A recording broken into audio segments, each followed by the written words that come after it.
hello good morning everyone কি খবৰ আপোনালোকৰ নিশ্চয় ভালে আছে আৰু আমিও ভালে আছো আৰু আমি আজি এফালে যাবৰ বাবে ৰেডি হৈ আছো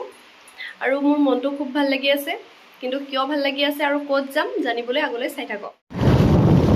আৰু এয়া আমি আহি আছো আৰু আজি বহুত দিনৰ পিছত বাইক লৈ আহিছো কেনেকুৱা লাগিছে বাইকত ভাল লাগিছে বাইকতে ভাল লাগে কেনে ভাল লাগিছে কিন্তু ৰ'দটো বহুত বেছি ৰ'দ তথাপিও কিন্তু আমি বাইকত আহি বেছি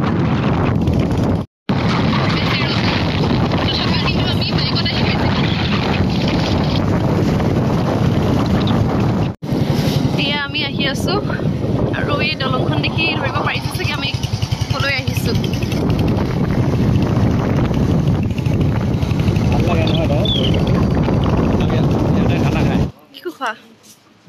কি খোৱা মাজা নহ'ব নেকি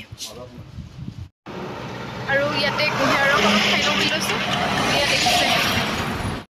কুঁহিয়াৰৰ ৰস গৰমত আপোনালোকেও খাবচোন গৰমৰ পৰা পৰিত্ৰাণ পোৱাৰ লগতে গৰমত হোৱা বিভিন্ন বেমাৰ আজাৰৰ পৰাও আপোনালোকে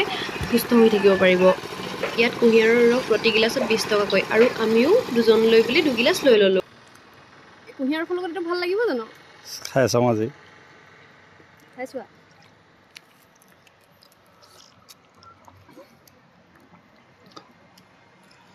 কেনেকুৱা মজা চেক লাগিলে নে নাযায়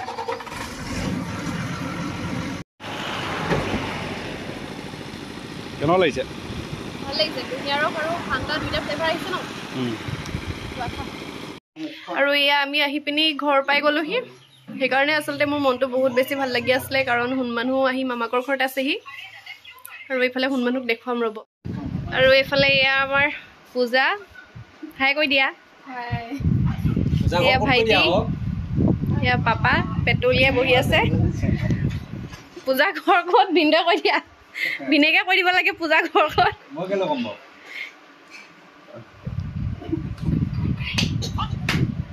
এবাৰ হুনমানুৱে কেমেৰা কৰিব নিদিয়ে দেই ভিডিঅ' কৰিব নিদিয়ে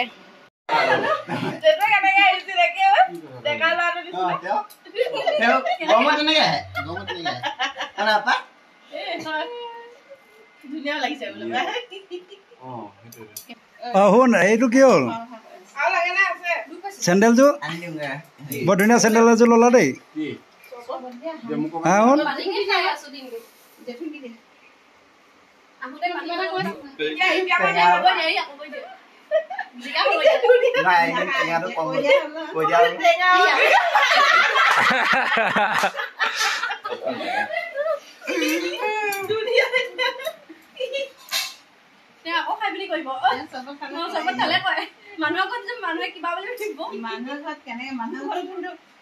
আৰু এইফালে মায়ে ভাত বনাই থৈ দিছে মাকেহে বনাইছে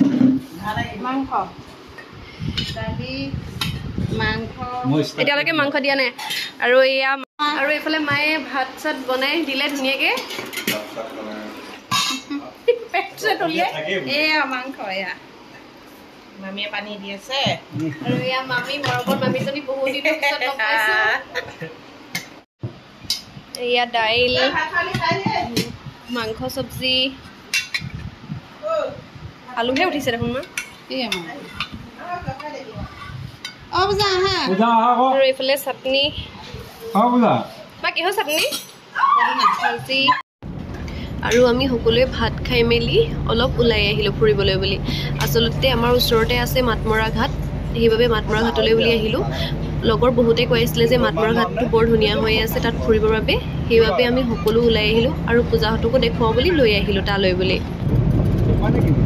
আমি এতিয়া এইফালে ফুৰিবলৈ বুলি আহি আছোঁ ভাত পানী খাই মেলি এয়া লগত আহিছে আমাৰ পূজা এইফালে যিহেতু আমি গাড়ীখন লৈ নাহিলোঁ গতিকে ভাইটিহঁতৰ গাড়ীখন লৈয়ে আমি ফুৰিবলৈ বুলি ওলাই আহিলোঁ আৰু ড্ৰাইভ কৰিছে ভাইটিয়ে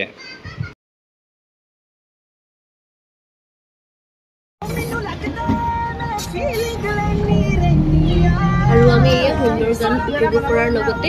সুন্দৰ পৰিৱেশটো উপভোগ কৰি আহি পিনি পাই গ'লোহি মাতমৰা ঘাট আৰু আপোনালোকে মাতমৰা ঘাট পাৰ হ'লেই পাব শিৱসাগৰ আৰু ইয়াত যে গাড়ীৰ লাইন দেখিছেনে আমি যে প্ৰথম দেখি পিনি আচৰিত হৈ গৈছিলোঁ ইমান যে গাড়ী নহয় আৰু ইয়াত ঘূৰিবলৈ অহা মানুহৰ সংখ্যা বহুত বেছি আৰু সুন্দৰ পৰিৱেশ যিহেতু গৰমো পৰিছে আৰু এই আমি আহি পিনি পাই গ'লোহি মাতমৰা ঘাট আৰু এইখন কাষতে আছে ব্ৰহ্মপুত্ৰ নদী ইয়ালৈ মই অহা নাই আজি প্ৰথমবাৰৰ বাবে আহিছোঁ বহুত ভাল লাগিছে আৰু আপোনালোকৰ কোনোবা ইয়ালৈ আহিছে নি বাৰু জনাবচোন দেই আৰু লগত আছে এয়া মিষ্টাৰ আৰু বহুত মানুহ হয় দেখিছেনে ধৰিব পাৰিছে আপোনালোকে আৰু এইফালে আমাৰ আৰু ইয়াত যে ইমান সুন্দৰ বতাহ মাৰি আছিল নহয় ইয়াৰ পৰা যে যাবলৈকে মন যোৱা নাই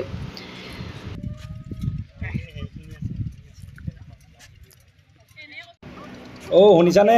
কৰিবা আকৌ দেই ভাল হয় লাহে লাহে যোৱা এইখন হ'ল মহাবাহু ব্ৰহ্মপুত্ৰ নদী ভূপেন হাজৰিকাদেৱে মহাবাহু ব্ৰহ্মপুত্ৰক লৈ গান গাই গৈছে এই নদীৰ পানীয়ে কেতিয়াবা কাৰোবাৰ বহুতো জীৱনো শেষ কৰি দিছে এইবাৰ আমি ফটো মাৰিবলৈ বুলি ল'লোঁ যিহেতু পূজাহেঁত মাতমৰা ঘাটটো প্ৰথম দেখিছে কিয়নো সিহঁতি নগাঁৱৰ পৰা আহিছে আমাৰ মামাৰ ছোৱালী বৰ শান্তিময় পৰিৱেশ আছিল তথাপিও কিন্তু নদীখনৰ কোবাল সোঁতবোৰ চাওকচোন আপোনালোকে আৰু এইবাৰ আমি কোন কোন আহিছোঁ মানুহকেইজন দেখুৱাই দিছোঁ হাই কৰিবলৈ তহঁতক ক'ব লাগিব নি ঐ আৰু মানুহ দেখিছেনে ইমান বেছি মানুহ হৈছে নহয় তলত বহুত মানুহ বহি আছে এয়া পিছে হাবুঙৰহে দৃশ্য এয়া কিন্তু সেইদিনাৰ নহয় দেই নেক্সট দিনাৰহে আপোনালোকে বাৰু কেতিয়াবা হাবুঙলৈ আহিছেনে জনাব দেই হাবুং আহোমসকলৰ দ্বিতীয় ৰাজধানী আপোনালোক হয়তো বহুতেই জানে আৰু আমাৰ ঢকুৱাখানাবাসী বা ধেমাজিবাসীসকলে নিশ্চয় হাবুঙলৈ এবাৰ হ'লেও আহিছে আৰু বোলে ইয়াতে বানপানী হোৱাৰ বাবে আহোমসকলে ইয়াত ৰাজধানী পাতিব নোৱাৰিলে সেয়েহে ইয়াতে অলপ দিন থাকি তেওঁলোক গুচি গ'ল গৰমৰ কাৰণে আমাৰ যিহেতুকে অহা দেৰি হৈছিল সেইবাবে ইয়াত মানুহৰ সংখ্যা কম আছিল কিন্তু যদি আপোনালোকে সোনকালে আহে তেন্তে ইয়াত বহুত মানুহ দেখা পাব আৰু ইমানেই যে ৰ'দ দিছে ইমানেই গৰম পৰিছে কেনেকৈ নোৱাহিব আপোনালোকৰ ফালে বাৰু গৰম কেনেকুৱা জনাব দেই আৰু এয়া যে আপোনালোকে দেখিছে ইয়াতে চাকি বন্তি জ্বলোৱা হয় কিন্তু এতিয়া দেৰি হোৱাৰ বাবে ইয়াতে তলা বন্ধ হৈ আছে ইয়াতে আপোনালোকে দেখিবলৈ পাইছে যে কেইবাটাও দান পাত্ৰ আছে আপোনালোকে যদি ইচ্ছা কৰে তেন্তে নিজৰ সাধান্যভাৱে ইয়াত কিবা এটা দিব পাৰে আৰু ইয়াতে আপোনালোকে খানা খাব পৰাকৈও বহুতো ব্যৱস্থা কৰি দিয়া হৈছে যিহেতুকে গধূলি হ'ব হ'ল সেইবাবে আপোনালোকক ভালদৰে দেখুৱাবলৈ নহ'ল ইয়াতে বহুত ধুনীয়াকৈ ঘৰ বনাই দিছে আৰু ইয়াতে চকী টেবুলৰো ব্যৱস্থা কৰা হৈছে আৰু আমি তাৰপিছতে কাষতে থকা হোটেল এখনত সোমাই চাহ মিঠাই খাই ঘৰলৈ বুলি ৰাওনা হ'লোঁ যদি আপোনালোকে আমাৰ ভিডিঅ'বোৰ চাই ভাল পায় তেন্তে please like comment and subscribe কৰি দিব